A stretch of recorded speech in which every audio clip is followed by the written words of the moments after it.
My name is Rafael Rivera, and I'm the composer for Department Q.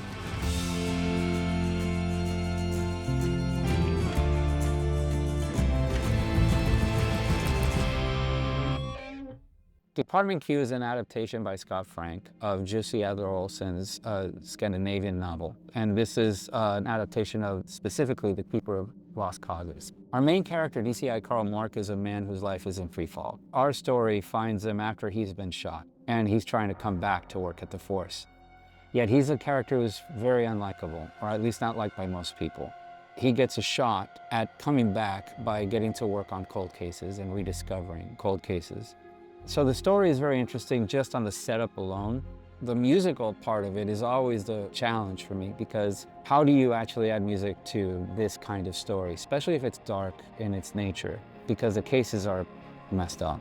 You know, you can talk about story and narrative, but for me, it's about character, character, character. Every time I'm actually writing, I'm thinking of what the music can do to serve, not necessarily what's being said, but what's being felt. And sometimes it's not what's on the surface. And if I can nail that part, I feel like I've done my job. And speaking of characters, our victim, Merritt Lingard, was quite the challenge, because it wasn't so much about scoring her, but the space she was in. I wanted to write something that broke through that frame, because she's always tight. There's not much room to shoot in, right? She's trapped, you know, she's a victim in the story. She's the one that Karl Mark's trying to find. And I thought, if we go the total opposite, instead of like constrictive music, we write something that's just like beyond.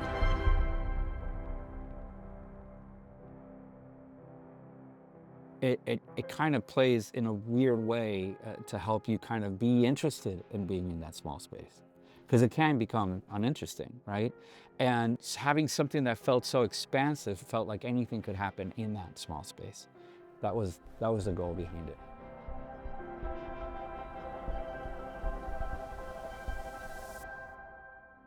The score for Department Q, I hope that the audiences get more of the story in itself first. That's got to accomplish what he set out to do.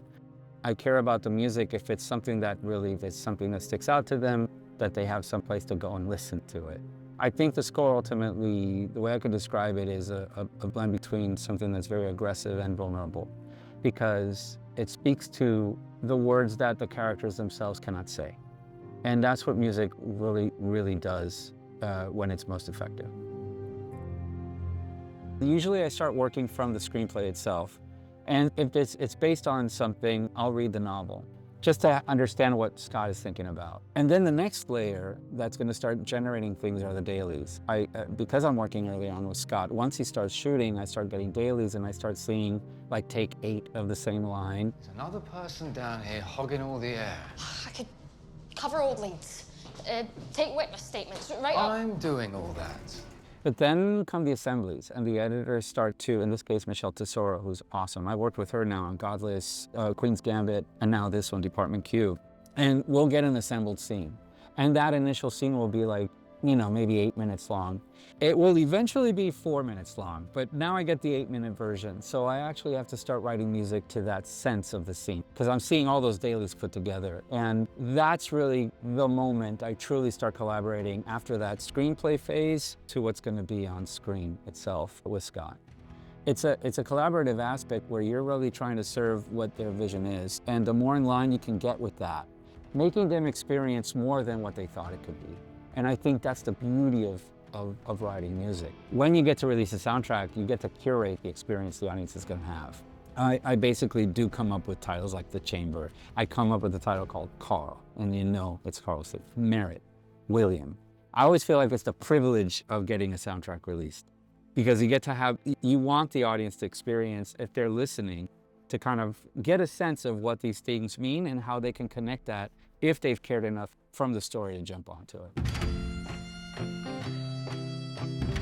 We ended up recording all the guitars and the bass and, you know, the singing and pedal.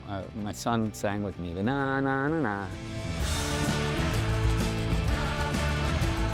when we did the demo. And I played the guitars and basses in my home studio in Miami. And then when we added the orchestra, we were able to get choir and orchestra. And we did that with the Budapest Art Orchestra. So we recorded in different areas.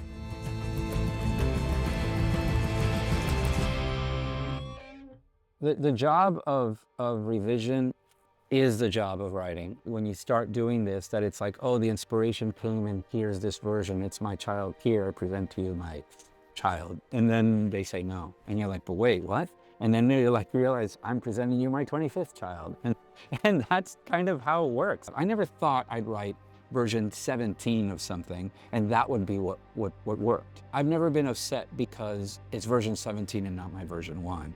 I'm like, man, we got to set, that's good. So it's a process, and process for me is everything, more than the outcome or the beginning. It's that journey itself, because I feel like I'm growing.